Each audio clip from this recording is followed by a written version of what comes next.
The stars looked different, now that humanity knew they were not alone. Captain Jake Morrison stood on the bridge of the New Haven and watched the enemy ships approach through the darkness of space. The year was 2387, and humans had built colonies on 12 different star systems, but none of that mattered now, because something bigger and stronger had found them. The Zephyrian Empire ships were huge and made of what looked like crystal. They moved through space without making any sound, but Jake could feel their power even from millions of miles away. His fleet had 37 ships, and the aliens had over 200. The numbers were not good, but humans had learned to fight. Against bad odds before, Dr. Lisa Carter worked at her station behind Jake and listened to the alien radio signals. She had spent 3 years learning how to break enemy codes, and today her skills would be tested like never before. The alien voices sounded like wind chimes mixed with thunder, and she slowly began to understand some of their words.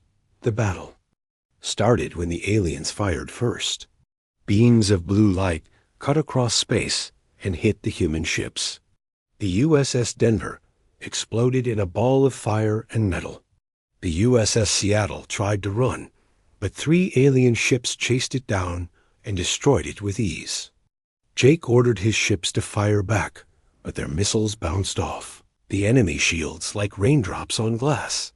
Lisa kept working on the alien signals while explosions shook the New Haven. What she heard made her stop and stare at her screen. The aliens were not just mindless killers. They spoke about honor and duty, and something that sounded like sadness when their own ships were damaged. These creatures had feelings and thoughts just like humans did. Jake watched 12 more human ships die in the next 10 minutes. The alien weapons were too strong, and their shields were too good.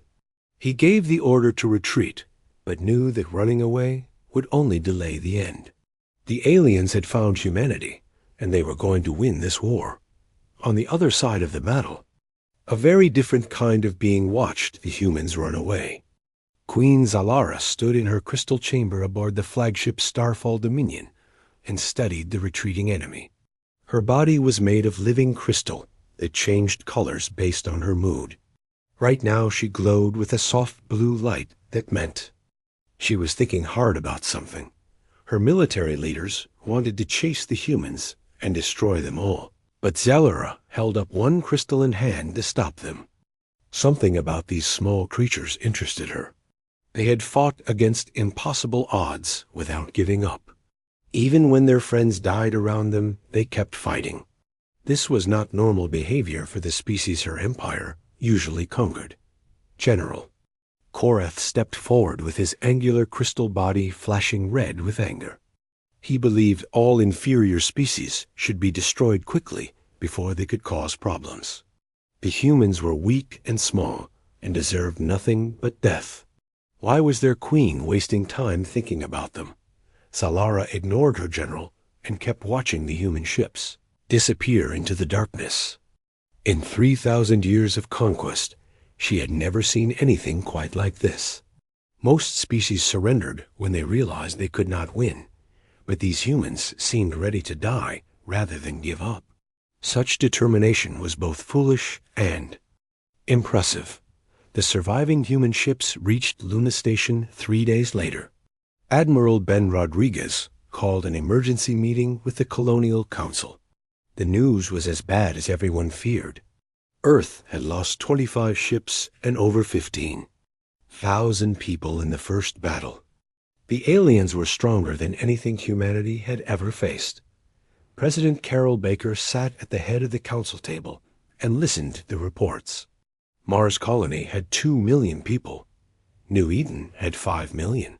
Titan Base had 500,000.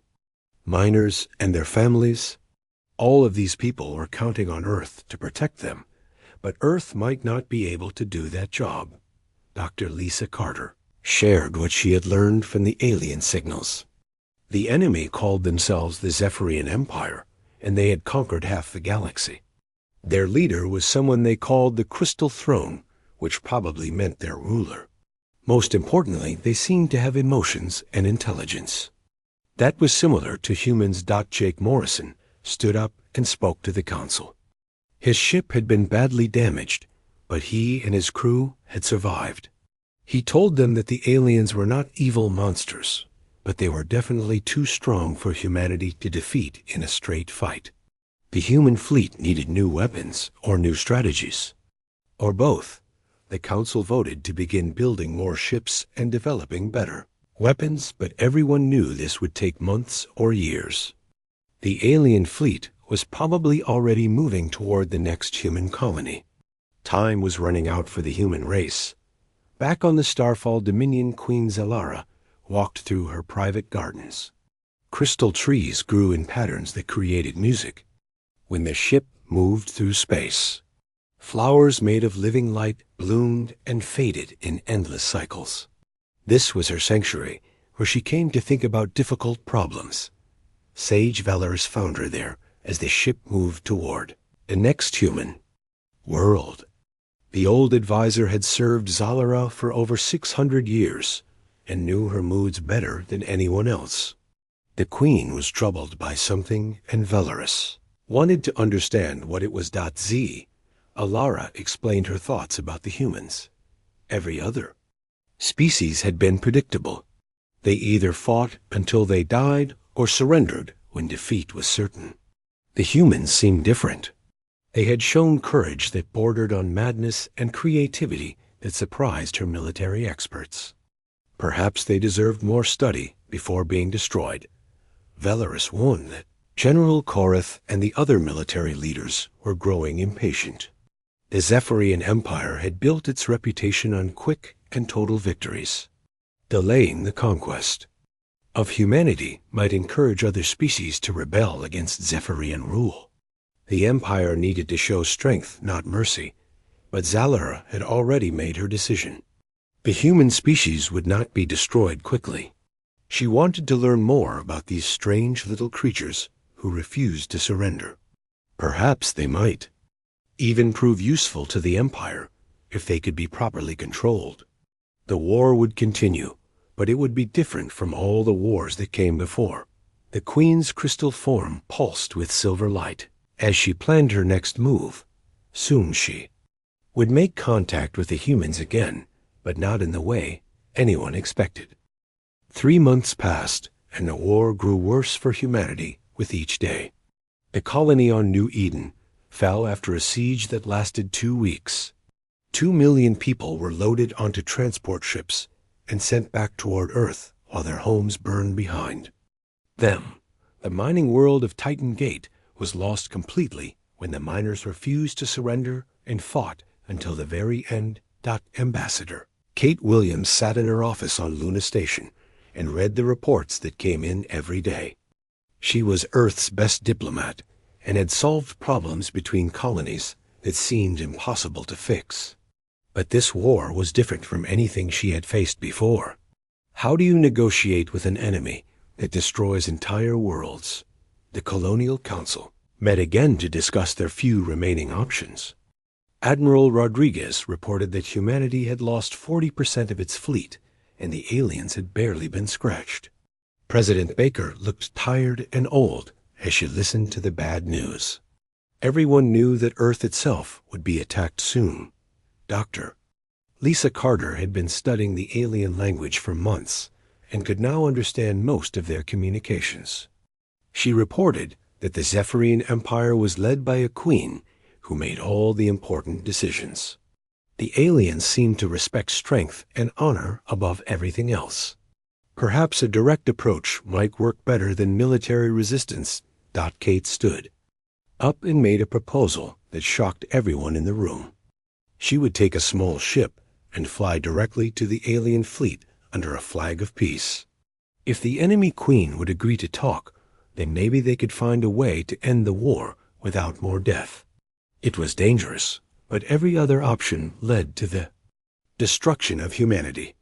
Admiral Rodriguez called the plan suicide, but President Baker supported Kate's idea. The human race was running out of time and choices. If their best diplomat could not find a peaceful solution, then everyone would die fighting. Kate was given permission to try, but no one believed she would survive the mission. 2 days later, Kate climbed aboard the diplomatic ship Peacekeeper. The vessel was small and fast, with white hull markings that meant it was not a warship. D.R. Carter came with her to help translate alien words, and Captain Pete Walsh flew the ship. All three of them knew they might never come home again. The trip to the alien fleet took 6 hours. As they got closer, the enemy ships looked bigger and more frightening. The largest vessel was over 10 miles long and made entirely of blue crystal that sparkled like a jewel. Smaller ships flew around it like insects around a flower. The sight was beautiful and terrifying at the same time. Captain Walsh sent a message on all frequencies asking for permission to come aboard the flagship. For 20 minutes there was no answer, and Kate began to think they would be destroyed without even getting a chance to speak. Then a voice like silver bells answered in perfect English and told them where to dock. The inside of the alien ship was unlike anything humans had ever seen. The walls were made of crystal that glowed with soft light, and the floors reflected their footsteps like mirrors.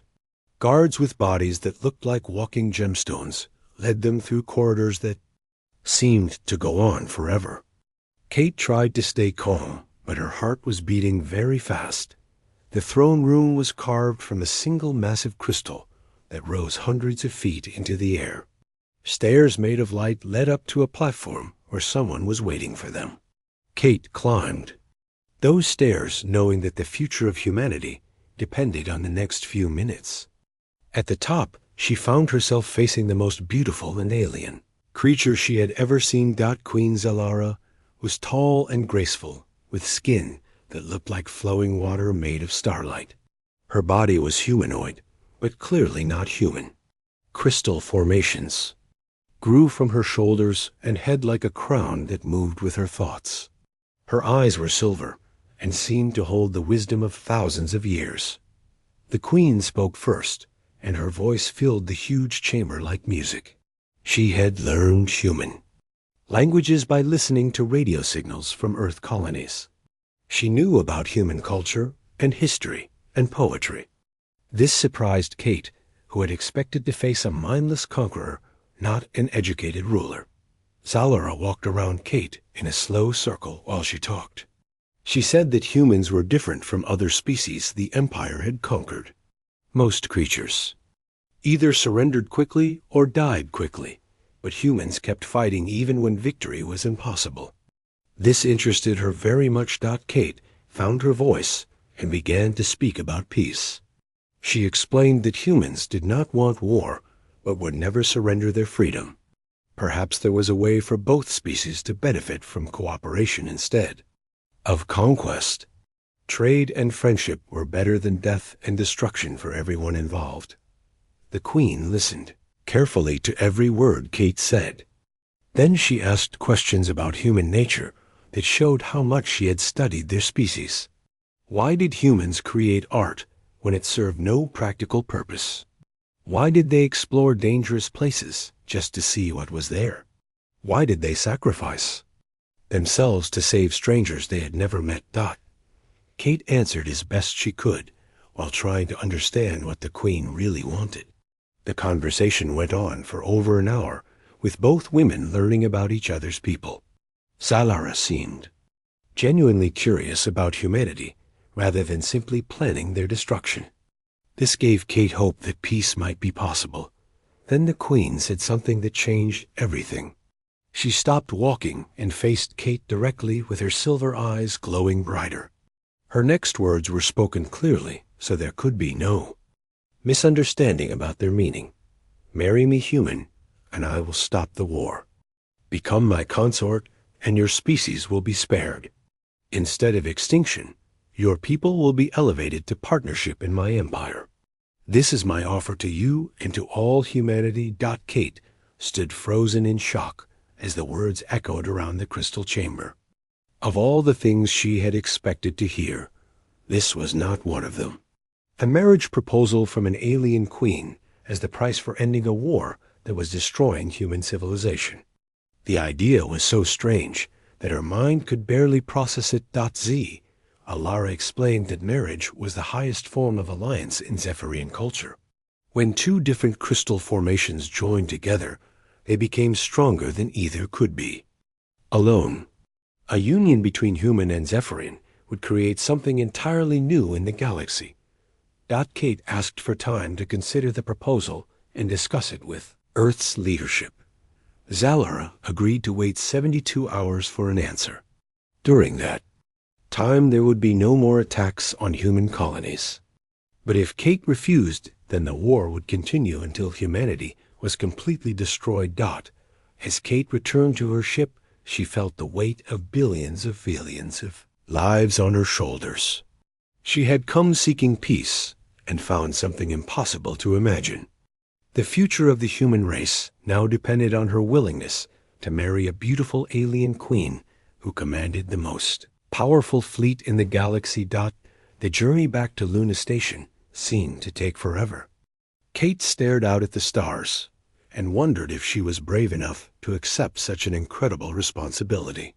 Marriage to Queen Zalara would save humanity, but it would also change Kate's life in ways she could not predict. The choice ahead of her was the hardest any human had ever faced. Kate returned to Luna Station with news that nobody could believe. The emergency meeting of the Colonial Council lasted 8 hours, as leaders argued about what the alien queen's proposal really meant. Some called it a trap, while others wondered if it might be humanity's only chance for survival. Admiral Rodriguez slammed his fist on the table and declared that no human should trust the word of an alien conqueror. The Zephyrians had destroyed colonies and killed thousands of people. Why would their queen suddenly offer peace through marriage when she could simply finish the job of wiping out humanity? President Baker disagreed and pointed out that Earth was in no position to refuse any chance at avoiding total destruction. The human fleet was down to fewer than 50 ships, while the aliens had hundreds. If Queen Zalara wanted to destroy humanity, she did not need to make deals or proposals. Dr. Carter had spent the 3 days studying everything she could learn about Zephyrian culture from intercepted communications. She reported that marriage seemed to be their most sacred form of alliance. When different crystal formations bonded together, they shared resources and territory permanently. The Queen's proposal might be completely genuine according to Alien Customs. Kate sat quietly during most of the debate and thought about the impossible choice she faced. Her younger brother, Danny, served as a fighter pilot in the Colonial Defense Force. Her parents lived on Mars, colony which was directly in the path of the advancing alien fleet. The lives of everyone she loved depended on her decision. The Council voted to give Kate the authority to accept or refuse the Queen's proposal on behalf of all humanity. It was the biggest responsibility ever placed on one person's shoulders. Whatever she decided would affect the future of the entire human race for generations to come. Kate spent 2 sleepless nights researching alien psychology and trying to understand Queen Zalara's motivations. The more she learned about Zephyrian society, the more she realized that their culture valued uniqueness above almost everything else. The Queen seemed genuinely fascinated by human unpredictability and creative thinking. On the alien flagship, Queen Zalara faced opposition from her own military leaders. General Korath argued that humans should be eliminated like every other inferior species the Empire had conquered. Showing mercy would be seen as weakness by other alien races, who might then rebel against Zephyrian rule. Zalara listened to her general's concerns, but refused to change her mind.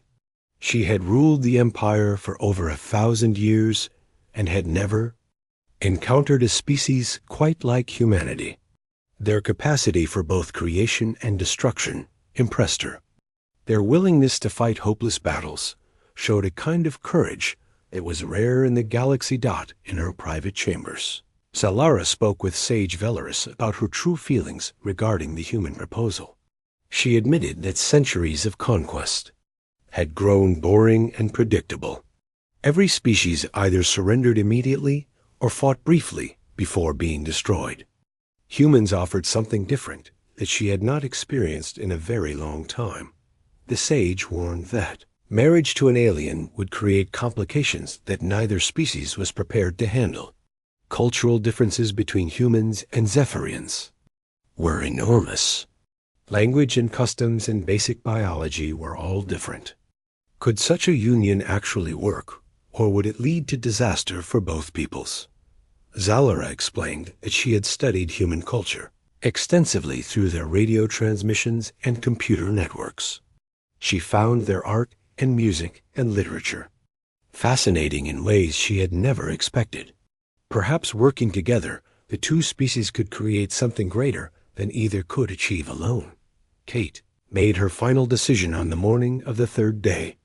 She would accept Queen Zalara's proposal, but only if certain conditions were met to protect human independence and dignity.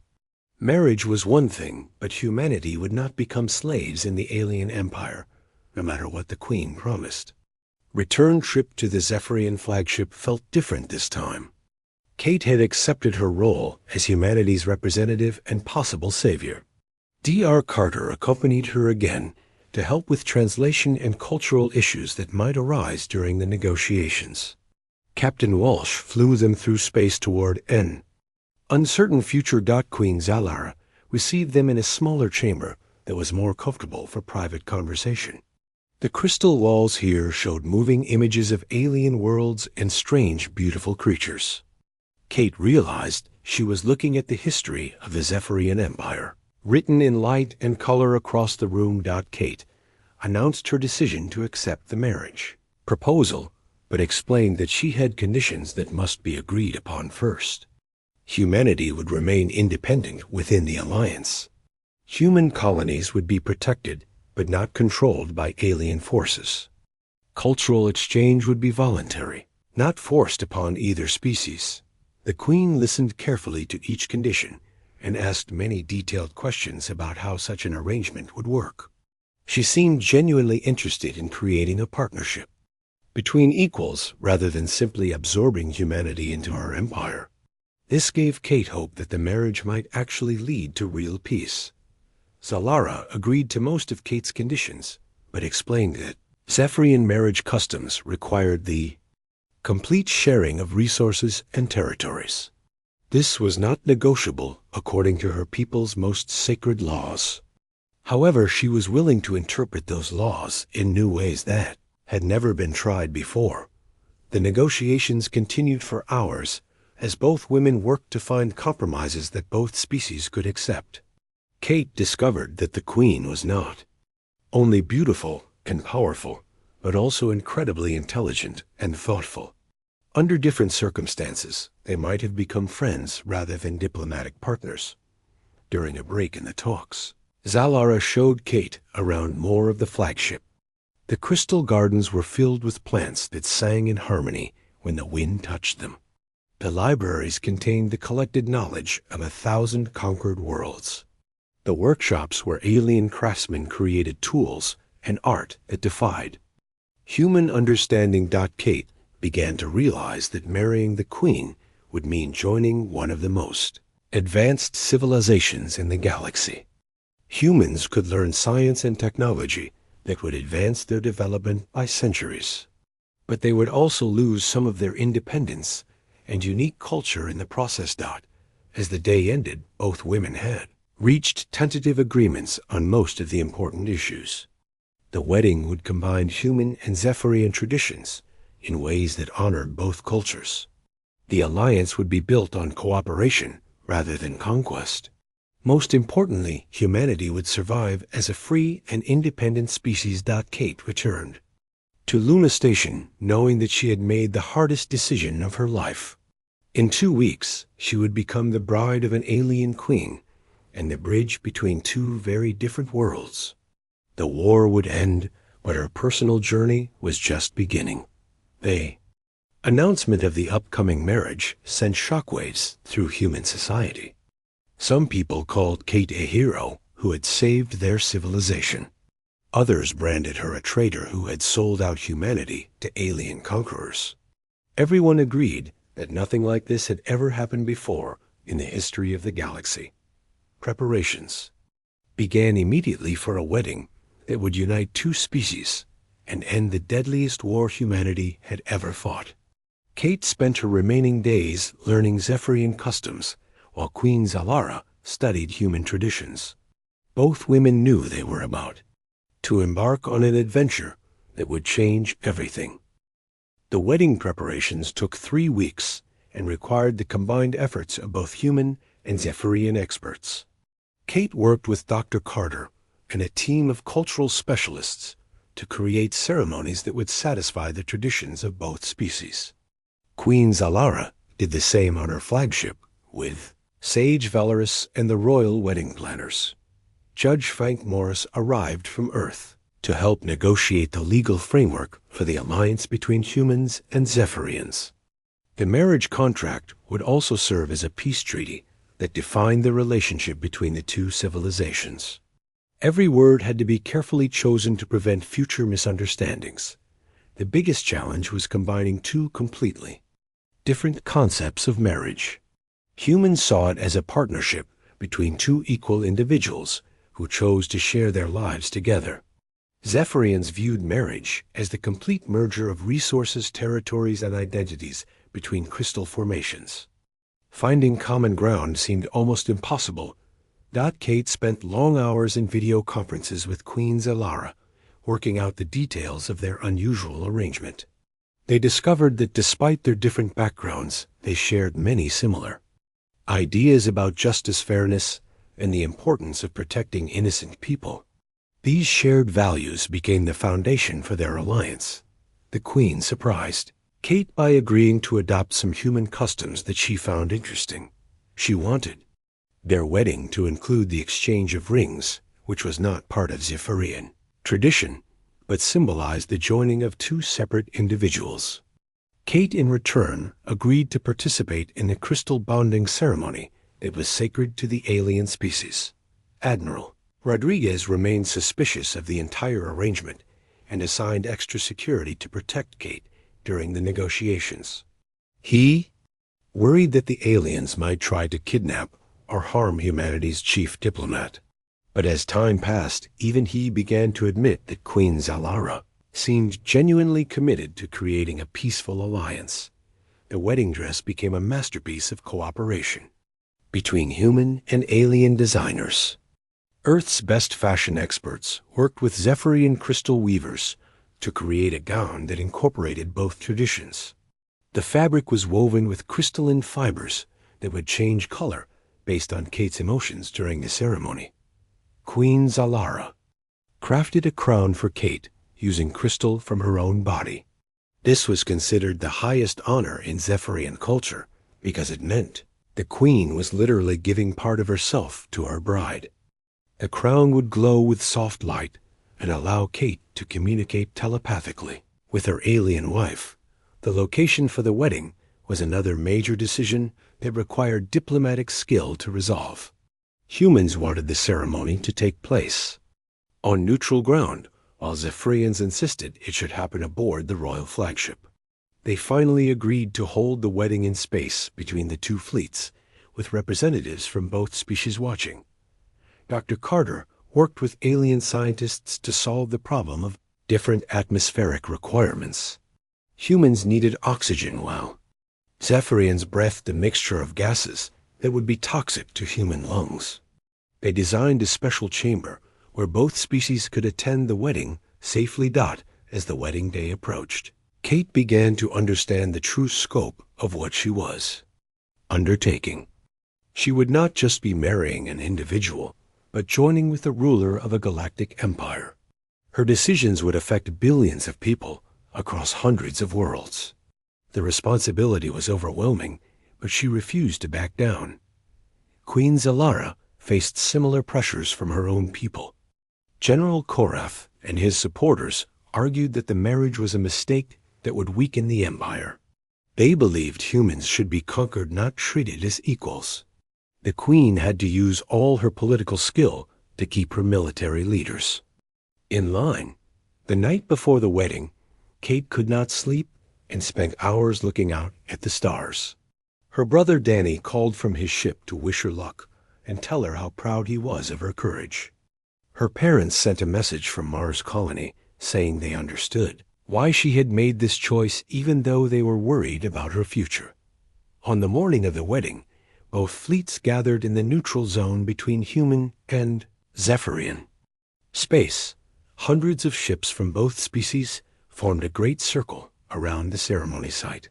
The sight was beautiful and impressive as vessels that had been shooting at each other weeks before now came together in peace. Kate put on her wedding dress and felt the crystalline fibers responding to her nervous excitement by glowing with soft silver light. The crown that Zalara had made for her was surprisingly light and warm against her forehead. When she looked in the mirror, she saw someone she barely recognized, but who looked ready for the greatest challenge of her life. The ceremony itself lasted 4 hours and included elements from both human and Zephyrian traditions. Kate and Zalara exchanged rings made from metals found on both Earth and the alien homeworld.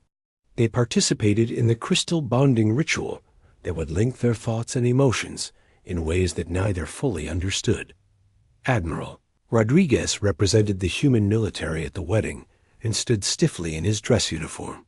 He still had doubts about the alliance, but had to admit that Kate looked radiant as she married the alien queen. D.R. Carter served as Kate's scientific advisor and recorded every moment for future study. When the ceremony was complete, Queen Zalara took Kate's hand, and they walked together through the crowd of witnesses from both species. Human and Zephyrian children threw flower petals that sparkled in the light from the ship's engines. The sight of their joined hands became a symbol of hope for peace between the two races, but not everyone was happy about the wedding. Colonel Steve Patterson led a group of human extremists who viewed Kate's marriage as an act of treason against her own species. They began planning acts of sabotage and resistance against the new alliance. On the alien side, General Korath and his crystal purist movement prepared for their own rebellion against the Queen's rule. The wedding reception brought together diplomats, scientists, and military officers from both civilizations. Kate found herself speaking with beings whose crystal bodies reflected light in patterns she was only beginning to understand. The aliens were curious about human culture and asked many questions about Earth's history and customs. Queen Zalara introduced Kate to the leaders of various alien worlds within the Empire. Each species had been conquered at different times and now served different roles in the vast Zephyrian civilization. Kate realized she was not just joining a marriage, but becoming part of a complex galactic community. As the celebration continued into the night, Kate and Zalara found time to speak privately about their future plans. They agreed that building trust between their peoples would take many years of careful work. There would be setbacks and challenges, but both women were committed to making the alliance succeed. The honeymoon was spent touring Zephyrian worlds and learning about the Empire. Kate had now joined. She saw cities carved from living crystal and farms where alien creatures grew crops that sang in the wind. Each world was different, but all were bound together by the Queen's authority and the shared crystal bond that united the species. Kate also began to understand the loneliness that Zalara had endured during her centuries of rule. Being a queen meant making decisions that affected entire civilizations while having very few people who could truly understand the burden of such responsibility. Perhaps their marriage would ease that isolation for both of them. The real test of their union would come soon enough when the extremists on both sides began their campaigns of violence and rebellion. But for now, Kate and Zalara enjoyed the brief peace that their wedding had created and planned for a future where humans and aliens could live together as equals rather than enemies. 6 months after the wedding, the fragile peace between humans and Zephyrians faced its first major crisis. General Korath had spent those months building support among military leaders who believed that Queen Zalara's marriage to a human had corrupted her judgment. The crystal purists, as they called themselves, wanted to return to the old ways of conquest and domination. Kate discovered the rebellion when alien communications that Dr. Carter was monitoring suddenly went silent in several sectors of the Empire. Ships that should have been reporting to Queen Zalara were instead sending encrypted messages to unknown receivers. The pattern suggested that a large portion of the Zephyrian fleet was preparing to rebel against their queen's authority. At the same time, Colonel Steve Patterson and his human extremist group launched their own campaign against what they called the alien occupation of Earth. They sabotaged supply convoys that were carrying goods between human and Zephyrian worlds. They spread propaganda claiming that Kate had sold out humanity to monsters who would eventually enslave or destroy the human race. The situation became critical when Patterson's followers attempted to assassinate Kate during a diplomatic meeting. On Luna Station, the bomb hidden in the conference room was discovered just minutes before it would have exploded. Kate survived, but the message was clear that some humans would rather see her dead than married to an alien queen. Queen Zalara was furious when she learned about the assassination attempt and wanted to send Zephyrian troops to hunt down the human terrorists. Kate convinced her that using alien soldiers against human extremists would only prove Patterson's propaganda and turn more people against the alliance. The problem had to be solved by humans themselves. The crisis deepened when General Korath finally made his move and declared himself the rightful ruler of the Zephyrian Empire. He commanded nearly a third of the alien fleet and had the support of several important worlds that had never been comfortable with the Queen's peaceful policies. His first act was to resume attacks on human colonies, claiming that Zalara was no longer fit to lead. The attack on New California was brutal and unexpected.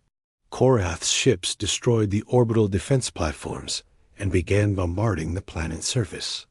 200,000 colonists were killed before the remaining population could evacuate. The general announced that this was just the beginning of his campaign to cleanse the galaxy of inferior species. Kate found herself in an impossible position, as both humans and aliens looked to her for leadership during the crisis. Some humans blamed her for bringing war back to their worlds, while others demanded that she use her influence with Queen Zalara to protect them. The Zephyrians expected her to help them understand human psychology and predict what the extremists might do next. Queen Zalara struggled with her own difficult choices as civil war erupted within her empire. She could not use her full military power against Korath without destroying worlds that contained billions of innocent people. At the same time, she could not allow the rebellion to succeed, because it would mean the end of everything she had tried to build with humanity. The solution came when Kate proposed a joint military operation that would combine human flexibility with Zephyrian technology. Human ships were smaller and faster than alien vessels, which made them perfect for hit-and-run attacks. Zephyrian weapons and shields were superior, but their tactics had become predictable after centuries of easy victories. Admiral Rodriguez initially opposed the plan because it required human forces to work directly with alien troops. He still did not trust the Zephyrians and worried that joint operations would give them too much information about human military capabilities. But President Baker overruled his objections and authorized the unprecedented cooperation. The first joint mission was an attack on Korath's supply base in the Vega system. Kate commanded the human ships, while Queen Zalara led her loyal Zephyrian forces. They had to learn each other's battle tactics quickly, because the rebel forces were expecting them and had prepared strong defenses. The battle lasted 6 hours and tested every aspect of the human Zephyrian alliance. Kate's ships used their speed to draw enemy fire, while Zalara's vessels delivered devastating attacks with their superior weapons. The coordination between the two species was not perfect, but it worked well enough to achieve victory and destroy the rebel supply base of the joint. Victory spread quickly through both human and Zephyrian space and began to change public opinion about the alliance. Humans saw that their forces could fight as equals alongside the aliens rather than being protected like children.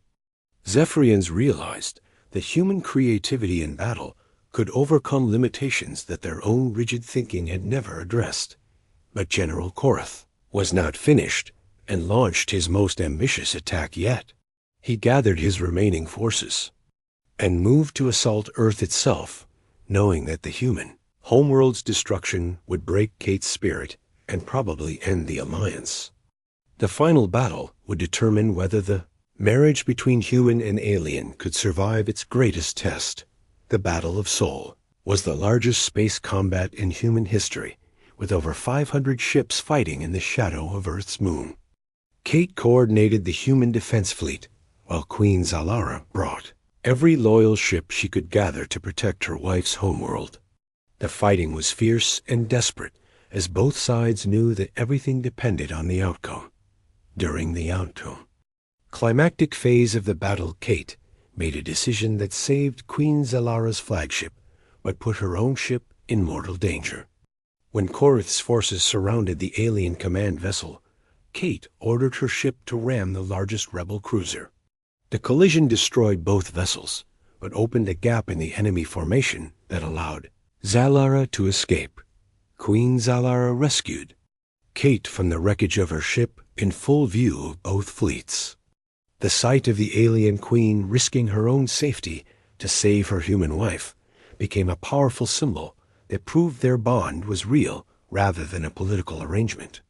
Even some of the rebels began to question whether they were fighting for the right cause.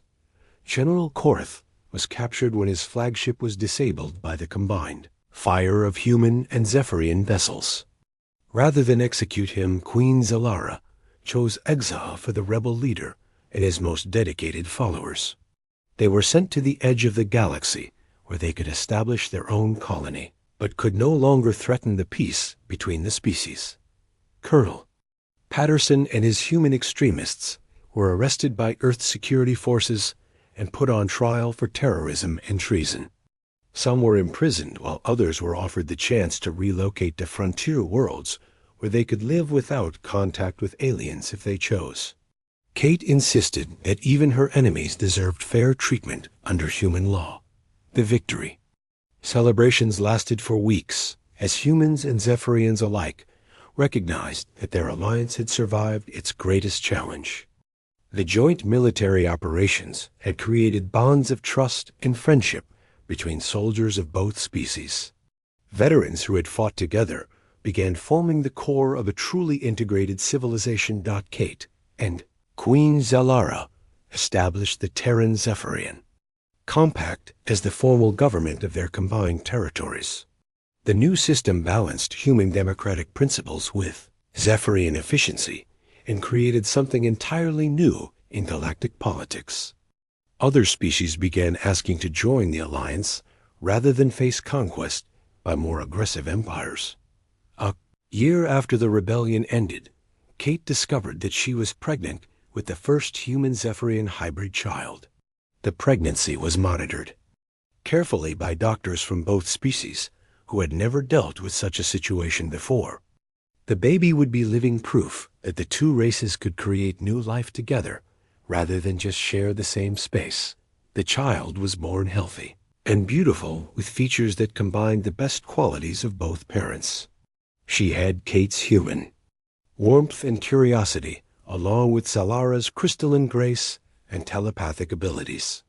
The birth was celebrated across the galaxy as a sign that the alliance would continue into future generations. Kate and Queen Zalara stood together on the observation deck of their new joint flagship and watched human and Zephyrian children playing together in the ship's gardens. The war was over and the peace was secure, but the real work of building a unified civilization was just beginning. Their impossible marriage had become the foundation for something unprecedented in Galactic History.